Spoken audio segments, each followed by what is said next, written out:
বৰমা সমষ্টিৰ অন্তৰ্গত মৰা পাগলাদিয়া নদীৰ মথাউৰি নিৰ্মাণত বৃহৎ কেলেংকাৰীৰ অভিযোগ।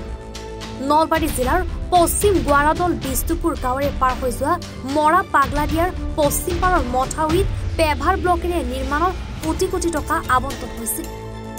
পেভাৰ ব্লক বহু ঠাইত পৰিবলৈ এতিয়াও বাকী আৰু যিসমূহ ঠাইত পেভাৰ ব্লক পৰিছে সেয়াও নিম্নমানৰ হোৱাৰ অভিযোগ স্থানীয় ৰাইজৰ। জানিব পৰা মতে ঠিকাদাৰ চক্ৰ সিং মুছাহাৰীয়ে নিম্নমানৰ কাম কৰি কোটি কোটি টকা লুণ্ঠনৰ অভিযোগ উত্থাপন কৰিছে স্থানীয় ৰাইজে। বৰমা শিয়ালমাৰীলৈ যাবলগীয়া মুখ্য পথ হিচাপে ব্যৱহাৰ কৰা মথাউৰিটোৰে বাৰিষা দিনত যাব নোৱাৰা অৱস্থা হোৱা বুলি জনায় স্থানীয় ৰাইজে। এনেকুৱা আমি সহ্যত ভুগি আছো, তাৰমানে আচৰিত কাৰবাৰ। গতিকে এতিয়া আমি চৰকাৰক আবেদনো জনাইছো, আমাৰ এই দলংখনৰ কাৰণেও আবেদন জনাইছো, কিন্তু চৰকাৰে তাৰমানে কোনো গুৰুত্ব দিয়া নাই। এতিয়া আমাৰ যিখিনি আধৰুৱা হৈ আছে, এই আধৰুৱাটো কেনেকৈ হ'ল আমি সেইটো নাজানো। ঠিকাদাৰ কোন, লেবাৰ কোন আমি নাজানো।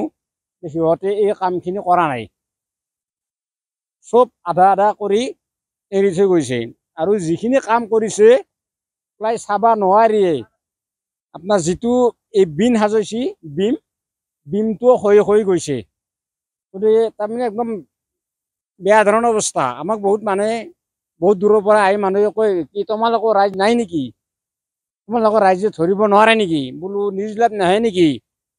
আমাক সেনেকৈ আমি নিজে তাৰমানে লজ্জাজনক অৱস্থাত। গতিকে আজি আপোনালোক আহিছে, আমাৰ ভাল লাগিছে। আৰু ৰিচেণ্টলি যাতে চৰকাৰে এইখিনি কাম কৰে। আৰু তাৰে ভিতৰত আমি কওঁ যে আমাৰ এই মথাউৰিটোত আমাৰ যিমান মাটি গেছি, গছ গছনি গেছি, আমি DC ছাৰৰ ওচৰতো গৈছোঁ, SDC ছাৰৰ ওচৰতো গৈছোঁ। আমি AC অফিচত যোৱা নাই, AC অফিচত আমি তাৰমানে যাব নালাগে বুলি কৈছে। সেই কামটো এতিয়ালৈকে ক্লিয়াৰেঞ্চ হৈ অহা নাই। আমি লিষ্টখন পাইছোঁ যে কাই কেই হাজাৰ পায়, কাই কেই টকা পায়, কাই কেই লাখ পায়, কাই কি পায়, সেইটো আমি গম পাইছোঁ। নলবাৰীৰ পৰা প্ৰণৱজ্যোতি কলিতাৰ ৰিপৰ্ট, এনি ভাৰত 24।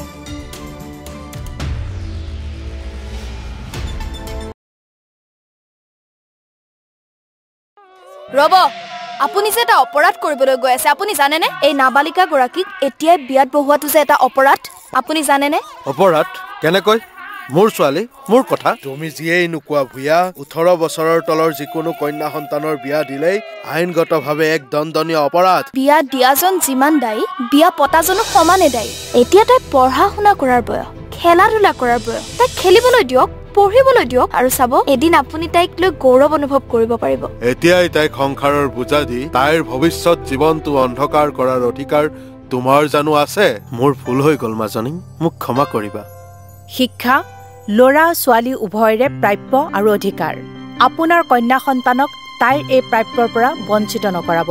বাল্য বিবাহ ভাৰতীয় আইনৰ দ্বাৰা বিহিত এক দণ্ডনীয় অপৰাধ। এনে অপৰাধ কৰি আপোনাৰ কন্যা সন্তানৰ ভৱিষ্যত অন্ধকাৰৰ মাজলৈ ঠেলি নিদিব।